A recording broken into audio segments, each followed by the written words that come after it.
பேரூர் பட்டீஸ்வரர் கோயிலுடைய தேர் திருவிழா இந்த வருடம் நடைபெறாது.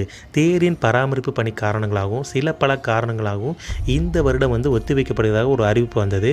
கோயம்புத்தூர் மக்களுக்கும் சரி, இந்த பேரூர் பொதுமக்களுக்கும் ஒரு ஏமாற்றமாகவும் ஒரு அதிர்ச்சிகர செய்தியாகவும் வந்திருந்தது. வருடத்தில் ஒரு முறை மட்டும்தான் அந்த தேர் திருவிழா வரும். அது இந்த முறை இல்லை அப்படிங்கிறபோது ஒரு ஏமாற்றமாகவே இருந்துச்சு.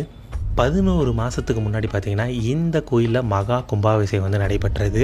12 வருஷத்துக்கு ஒரு முறை நடைபெறக்கூடிய அந்த மகா கும்பாபிஷேகம் கோலாகலமாக சிறப்பாக நடைபெற்றது. அப்போவே தேரினுடைய அந்த பராமரிப்பு பணியெல்லாம் செஞ்சுருக்கலாமே, ஏன் செய்யலைன்னு சொல்லி நிறைய கேள்விகள் எழுப்பப்பட்டது. இந்த கோயிலை சுற்றி இருக்கக்கூடிய பொதுமக்களும் சரி, சிவனடியார்களும் சரி, நிறைய இயக்கத்தை சார்ந்தவர்கள் இந்த வருடம் தேர் திருவிழா கண்டிப்பாக நடைபெறணும்னு சொல்லி கோயில் முன்னாடி மிகப்பெரிய ஒரு போராட்டம் நடைபெற்றது.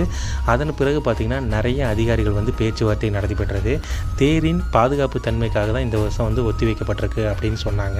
அதுக்கப்புறம் இல்லை, கண்டிப்பாக இந்த வருஷம் தேர் திருவிழா நடைபெறணும்னு சொல்லி மிகப்பெரிய ஒரு போராட்டம் நடைபெற்றது. நிறைய பேச்சுவார்த்தைகள் நடைபெற்றது. அதன் பிறகு தேரினுடைய பாதுகாப்பு தன்மையை ஆராய்ந்து நிறைய விஷயங்களுக்கு அப்புறம் இந்த வருடம் தேர் திருவிழா நடைபெறும் அப்படிங்கிற ஒரு அறிவிப்பு சொன்னாங்க. அதை சொன்ன உடனே இந்த கோயிலுடைய சுற்றி இருக்கக்கூடிய பொதுமக்களுக்கும் சரி, கோயம்புத்தூர் மக்களுக்கும் ஒரு மகிழ்ச்சியாகவும் இருந்தது. இதுக்கு முக்கிய காரணமே அந்த கோயிலை சுற்றி இருக்கக்கூடிய பொதுமக்களும் நிறைய பேர் அந்த போராட்டத்தில் கலந்து இன்றைக்கி அந்த தேர் திருவிழாவுக்கு அனுமதி கொடுத்துருக்காங்க. அப்படிங்கும்போது ரொம்ப ஒரு சந்தோஷமாக இருந்தது. இந்த கோயிலில் பார்த்திங்கன்னா மொத்தம் 4 தேர் இருக்குது. 2 தேர் சின்ன தேர், 2 தேர் பெரிய தேர், ஒரு தேர் பார்த்திங்கன்னா சிவபெருமானுக்கும், இன்னொரு தேர் பார்த்திங்கன்னா பச்சை நாயகி அம்மாவுக்கும் இருக்குது. ஒரு தேர் பார்த்திங்கன்னா கோயிலை சுற்றி வந்ததுக்கப்புறம் 2வது தேர் கோயிலை சுற்றி வரும். ஒரு தேர் சுற்றி வர்றதுக்கே எவ்வளவு பாதுகாப்பு தரணும்.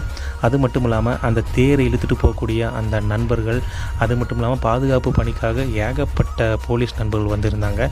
பொதுமக்களும் தேரை இழுத்துட்டு போயிட்டு இருந்தாங்க. ஒரு தேர் சுற்றி வந்ததுக்கப்புறம் கொஞ்ச நேரம் கழித்து அடுத்த தேர் சுற்றி வந்தது. இதுக்கு எல்லாமே இந்த வருடம் பார்த்திங்கன்னா அந்த பொதுமக்களும் போலீஸ் நண்பர்களும் பொதுமக்களும் ஆதரவாக இருந்தனால தான் இந்த வருடம் சிறப்பாக தேர் திருவிழா நடைபெற்றது.